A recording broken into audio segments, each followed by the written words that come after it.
Hello students, in this video we'll discuss theme 6 Making of Composite Culture, Chapter 11 Bhakti and Sufi Movements. Students, in this video we'll talk about some of the famous Bhakti saint and some of the famous Sufi saint and what was the need of Bhakti and Sufi movement at that time. भक्ति संतों को सूफी संतों को हम इस video में discuss करेंगे और हम ये भी देखेंगे कि क्या ज़रूरत थी कि भक्ति मूवमेंट और सूफी मूवमेंट का एडवेंट हुआ उस टाइम में। ठीक है, तो पहले हम लोग शुरू करेंगे रिलीजियस रिफॉर्म मूवमेंट से। शुरुआत में जब दिल्ली सल्तनत इंडिया में रूल करना स्टार्ट किया उस टाइम में इंडियंस और दिल्ली सुल्तान्स के बीच के जो रिलेशंस थे बहुत ही बिटर और हॉस्टाइल थे। ठीक है, हॉस्टाइल मतलब शत्रुता, बिटर मतलब कड़वे, मतलब कोई हारमनी नहीं थी हिंदूज और मुस्लिम्स के बीच में या दिल्ली सुल्तान्स और इंडियंस के बीच में। पर ग्रेजुअली धीरे धीरे सुल्तान्स ने रियलाइज किया कि भाई हम तो यहाँ पर स्मॉल माइनॉरिटी है, इतनी बड़ी इतनी वास्ट कंट्री में इतना रिच हिंदू कल्चरल हेरिटेज है, इसमें अगर हम अपने आप को देखें तो हम तो बहुत कम है। ठीक है, so they realise that they were in a very small minority, इतनी वास्ट कंट्री में ये बहुत थोड़े हैं और जो रिच हिंदू कल्चरल हेरिटेज है वो भी बहुत वास्ट है, महान है, बड़ा हुआ है और हम तो अभी नंबर्स में कम है। Has they thought it prudent not to disturb the predominantly Hindu cultural fabric of country.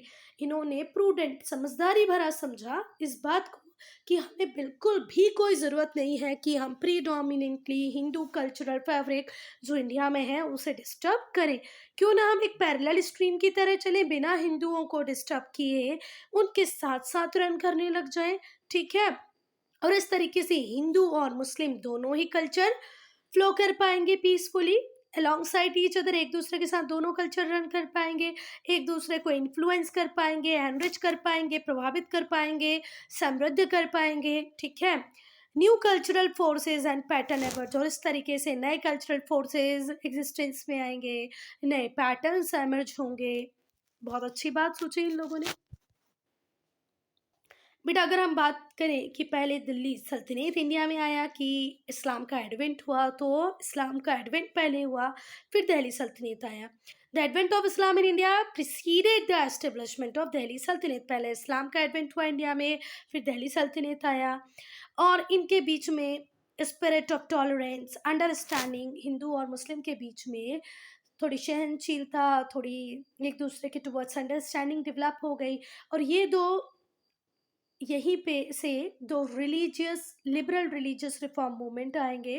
कब? मिडवल पीरियड में, मध्यकाल में दो लिबरल रिफॉर्म मूवमेंट आएंगे। एक होगा सूफिज्म, सूफी मूवमेंट, और दूसरा होगा भक्ति मूवमेंट। क्या बात हुई क्लियर? पहले कौन आया? दिल्ली सल्तनत की इस्लाम, तो पहले आया इस्लाम फिर आया दिल्ली सल्तनत, और धीरे धीरे करके इनके बीच में टॉलरेंस, सहनशीलता और एक समझदारी, समझ एक दूसरे के लिए डेवलप होती गई। और फिर मिडवल पीरियड में, मध्यकाल में रिलीजियस रिफॉर्म मूवमेंट आए। कौन से? सूफी और भक्ति मूवमेंट। क्या रीज़न था, क्या वो कारण थे जिसकी वजह से सूफी मूवमेंट का राइज हुआ? Causes for the rise of Sufi movement. तो पहला रीज़न था स्टूडेंट, जैसे ही प्रॉफिट मोहम्मद की डेथ हुई उसके बाद में जो इस्लाम था वो टू पार्ट्स में डिवाइड हो गया, सिया और सुन्नी। और अब सिया और सुन्नी के बीच में रिलीजियस डिफरेंसेस आने लग गए। ठीक है, तो after the death of prophet Muhammad religious differences arose between two sect, दो सेक्ट मुस्लिम कम्युनिटी की बनी, सिया और सुन्नी, और इनके बीच में खुद ही मुस्लिम में ही आपस में डिफरेंसेस आने लग गए। और इसकी वजह से ये दोनों ही ग्रुप आपस में हॉस्टाइल हो गए। हॉस्टाइल या हॉस्टाइलिटी का मतलब होता है शत्रुता, एक दूसरे के दुश्मन बन गए। इनके बीच में बिटर क्वेरल होने लगे, आपस में ही झगड़ रहे हैं। पहले मुस्लिम से इस्लाम किसके टुवर्ड्स हॉस्टाइल था? क्रिश्चियनिटी के टुवर्ड्स हॉस्टाइल था, पर अब क्रिश्चियनिटी तो साइडलाइन कर गई। अब ये आपस में दोनों ही हॉस्टाइल हो गए, सिया और सुन्नी, और लड़ने लग गए। फिर इनके बीच में ये जो सीरियस कॉन्फ्लिक्ट थे मार्क्ड बाय एक्सट्रीम, ये जो आपस में धर्म को लेके इनके बीच में लड़ाई हुई, इससे एक्सट्रीम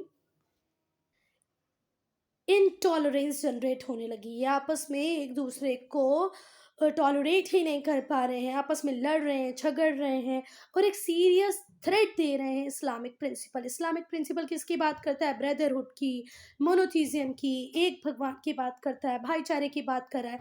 पर जब शिया सुन्नी आपस में ही लड़ रहे हैं, तो ये अपने ही इस्लामिक प्रिंसिपल को चैलेंज करने लग गए, उसके लिए ये क्या बनते?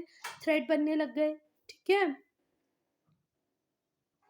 अब क्या किसी भी पर्सन का ट्रस्ट इस्लाम के टुवर्ड्स आएगा? क्योंकि इस्लाम किसकी बात करता है? ब्रदरहुड की।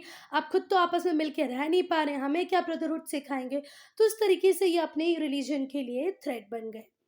फिर यहाँ पर कुछ वर्ड हैं स्टूडेंट्स, जिसका मीनिंग आप लोग पहले जान लें, फिर हम पॉइंट को समझेंगे। टेंडेंसी का मतलब होता है प्रवृत्ति, मतलब हमारी आदतें बन जाना। लग्जरी का मतलब होता है विलासिता, बिल्कुल कंफर्ट में रहना। ऑप्लुएंस का मतलब समृद्धता, रिचनेस, बहुत सारी चीज़ों का आसपास होना। इंडल्जेंस मतलब इनमें ही वैसे तो एग्जैक्ट इसका मीनिंग होता है अति भोग, इन सब में जुड़ जाना, मिल जाना, इसको अपना लाइफ का पार्ट बना लेना।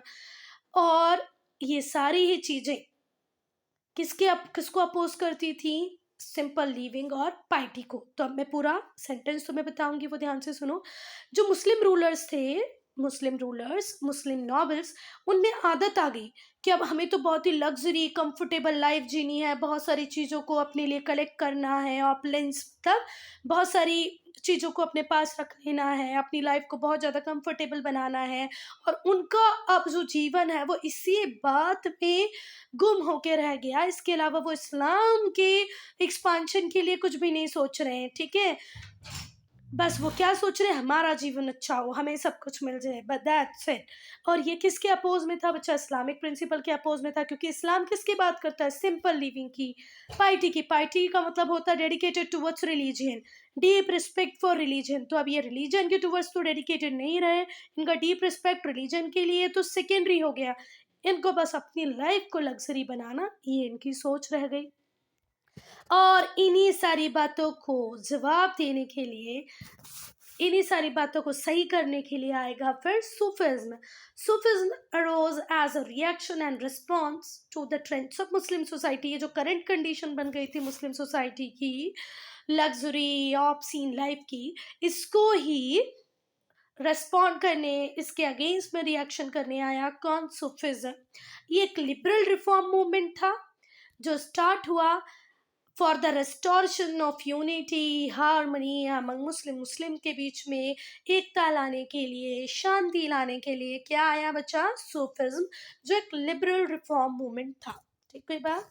चलो, now causes for the rise of भक्ति मूवमेंट। चलो, आपको ये तो पता चल गया सूफिज्म क्यों आया, पर इंडियन सोसाइटी में ऐसा क्या हो रहा था कि हमें भक्ति मूवमेंट की रिक्वायरमेंट आई? अब हम लोग वो देखेंगे। हिंदुइज्म में है ना, मैंने हिंदू ही बोला ना अभी। मुस्लिम्स के लिए क्या आया? सूफी। और हिंदुइज्म को रिफॉर्म करने के लिए आया क्या? आया भक्ति मूवमेंट। क्या हो रहा था ऐसा इस पर्टिकुलर टाइम में, मिडवल पीरियड में, हिंदुइज्म में, कि जिसमें सुधार की जरूरत पड़ी और भक्ति मूवमेंट एग्जिस्टेंस में आया? फर्स्ट रीजन था, जैसे जैसे टाइम बीतता गया, हिंदू रिलीजन, हिंदू धर्म जो था बहुत रिजिड हो गया। ठीक है? कॉम्प्लेक्स हो गया, बहुत ज़्यादा जटिल हो गया, बहुत ज़्यादा रिजिड हो गया, फ्लेक्सिबल बिल्कुल नहीं रहा। और बहुत सारी एविल प्रैक्टिसेस, बहुत सारी बुराइयाँ, एविल प्रैक्टिस, बहुत सारी बुराइयाँ इसमें आ गई। And believes had crept Hindu Indian society. Hindu धर्म में बहुत सारी एविल प्रैक्टिसेस, एविल बिलीव्स आने लग गए। बहुत ज़्यादा रिजिड हो गया रिलीजन, कॉम्प्लेक्स मतलब जटिल हो गया। जो कास्ट सिस्टम था वो इतना ज़्यादा रिजिड हो गया कि सोशल इनइक्वालिटी आने लगी, सोसाइटी में इनजस्टिस आ गया। कास्ट के नाम पर लोगों को अलग अलग कैटेगरी में रखा जाने लगा, एक्सप्लॉयटेशन होने लगा। किसका? लोअर कास्ट का। लोअर कास्ट के साथ ऑपरेशंस हो रहे हैं, उनके ऊपर अत्याचार हो रहे हैं, उनका दोहन किया जा रहा है। और ये सब टायरानिकल करने वाली है higher caste. Higher caste lower class को एक्सप्लॉइट कर रही है, उनके साथ बहुत ज़्यादा ऑपरेसिव है। ठीक है? उनको एक्सप्लॉइट भी कर रही है, साथ साथ उनके ऊपर अत्याचार भी कर रही है। साथ में जो हिंदी रिचुअल्स थे बहुत ज़्यादा मीनिंगलेस थे, मीनिंगलेस तो थे ही थे। वो उस मीनिंगलेस रिचुअल को करने के लिए बहुत सारा पैसा चाहिए पड़ता था, वो बहुत ज़्यादा एक्सपेंसिव थे, एलॉबरेट थे, लंबे चौड़े थे। शादी के टाइम पे पहले ये होगा, ये होगा, ये होगा, बच्चे का जन्म हुआ तो ये होगा, फिर ये संस्कार होगा, किसी की डेथ हो गई तो 3 दिन में ये होगा, 5 दिन में ये होगा, 10 दिन में ये हो गया।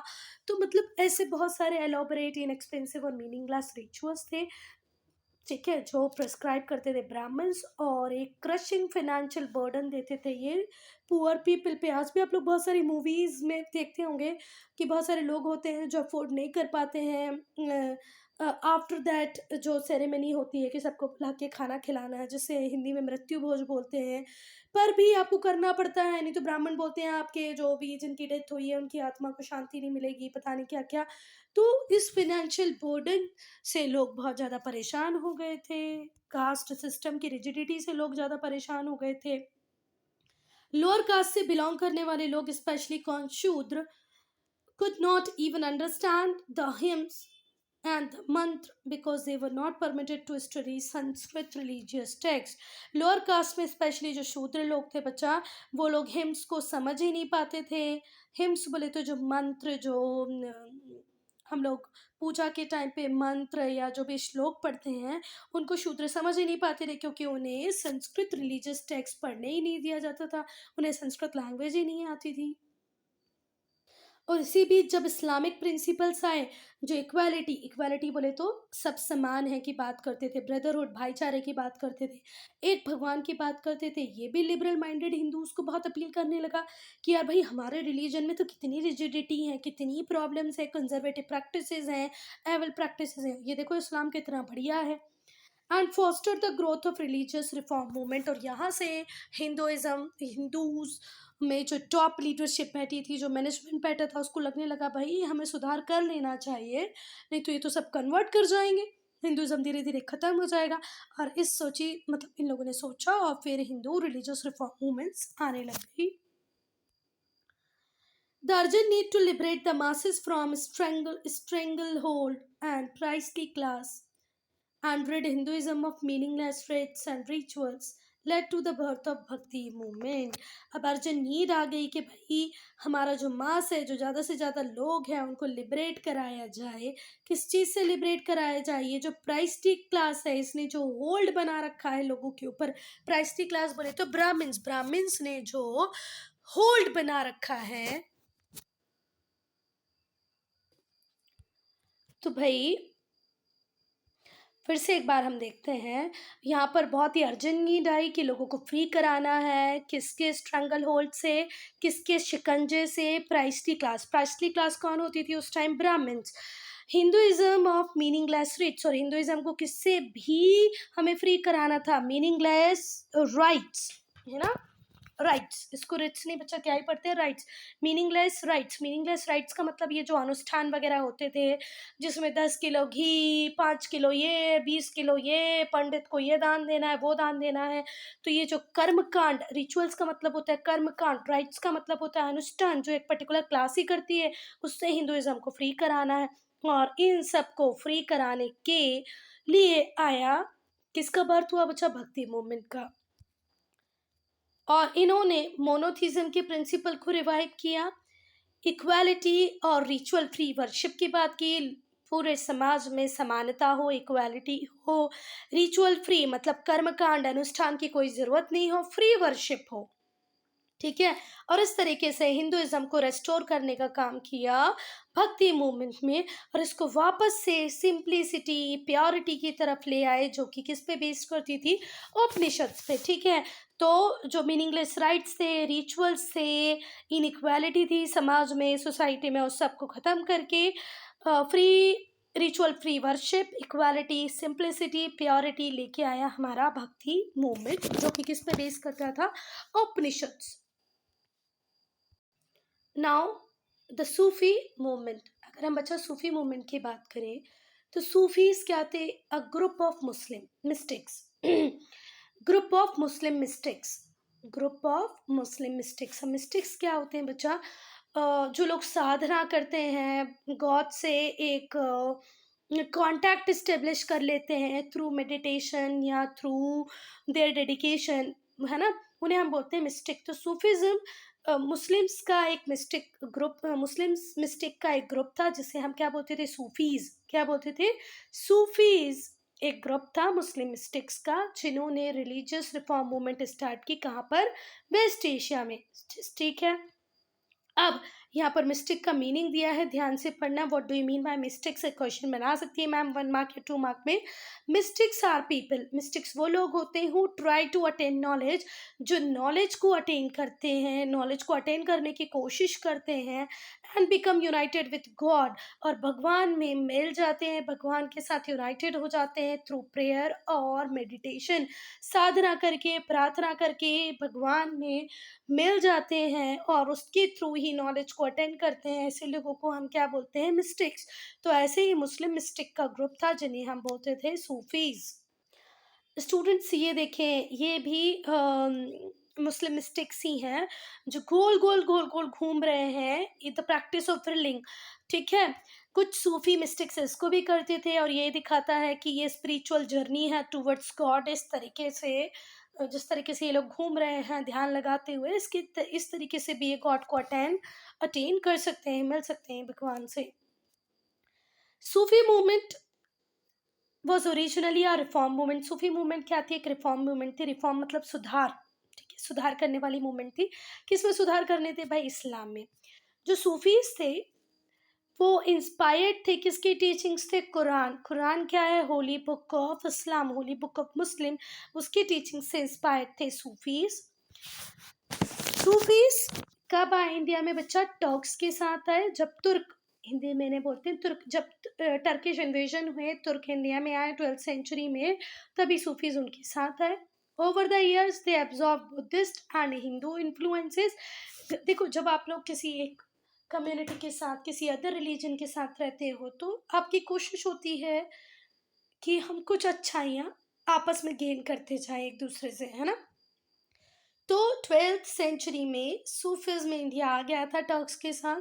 फिर ग्रेजुअली ओवर द ईयर, साल बीतते गए, इन्होंने कुछ अच्छी क्वालिटीज बुद्धिस्ट और हिंदुइज्म से भी ली, and were greatly respected by Muslims as well as Hindus. और ये जो सूफीज थे इनको मुस्लिम्स बहुत रेस्पेक्ट करते थे और हिंदूज भी बहुत रेस्पेक्ट करते थे। Like the Buddhist Sangh, the Sufi established several monastic organization called सिलसिला।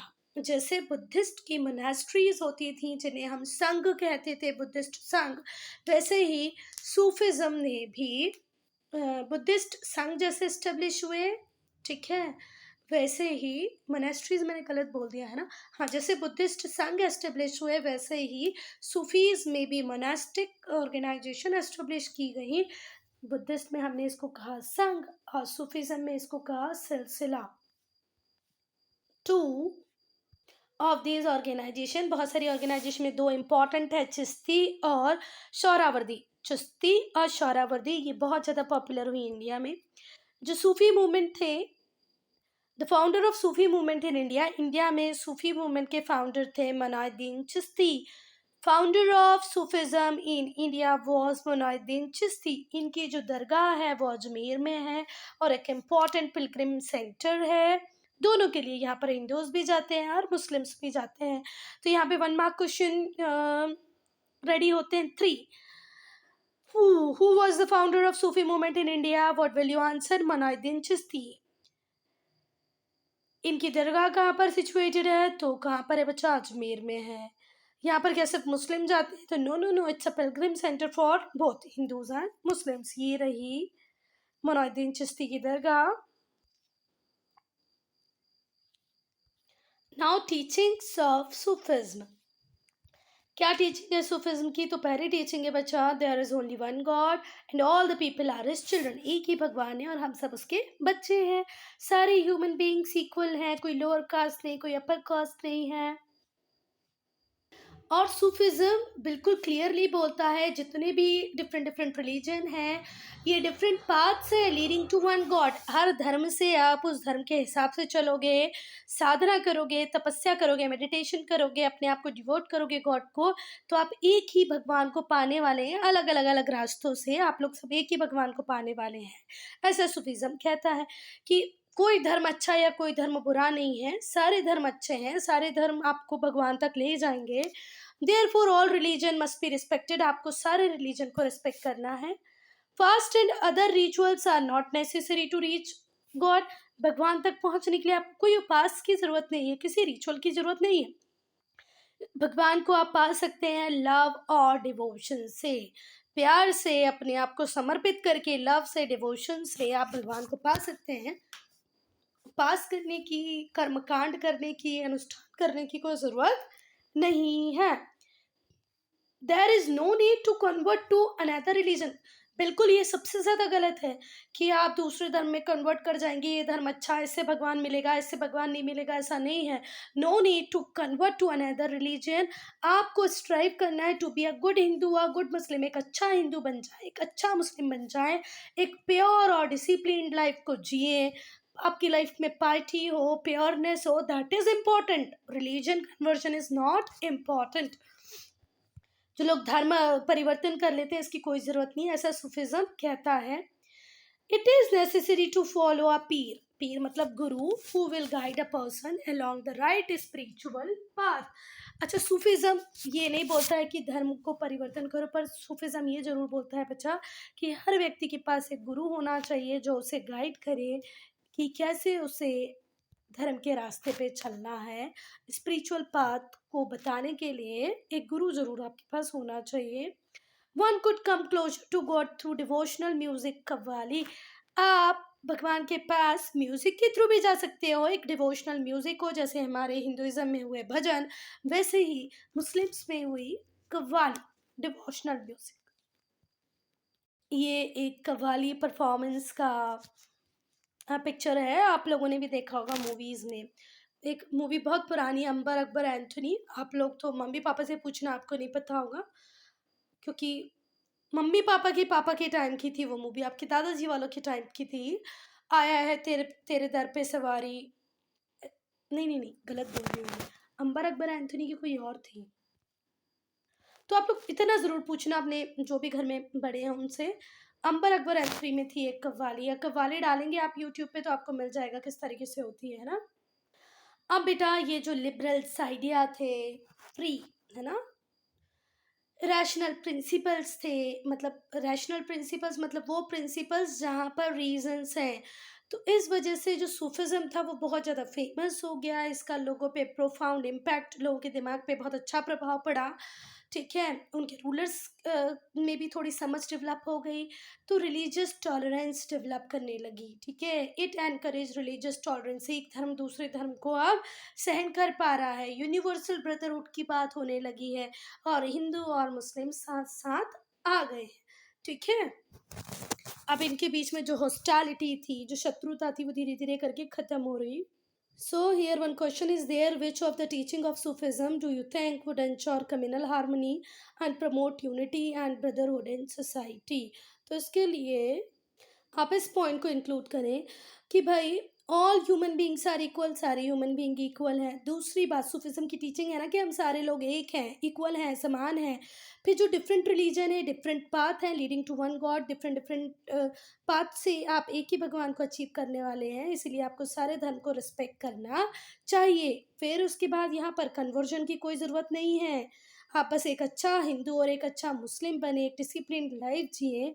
तो इन तीनों चीज़ों को आप इंक्लूड करेंगे इस क्वेश्चन को आंसर करने के लिए। ठीक है बात। नाउ भक्ति मूवमेंट। सो डियर स्टूडेंट्स, भक्ति मूवमेंट को हम स्टार्ट करेंगे हमारे पार्ट 2 में।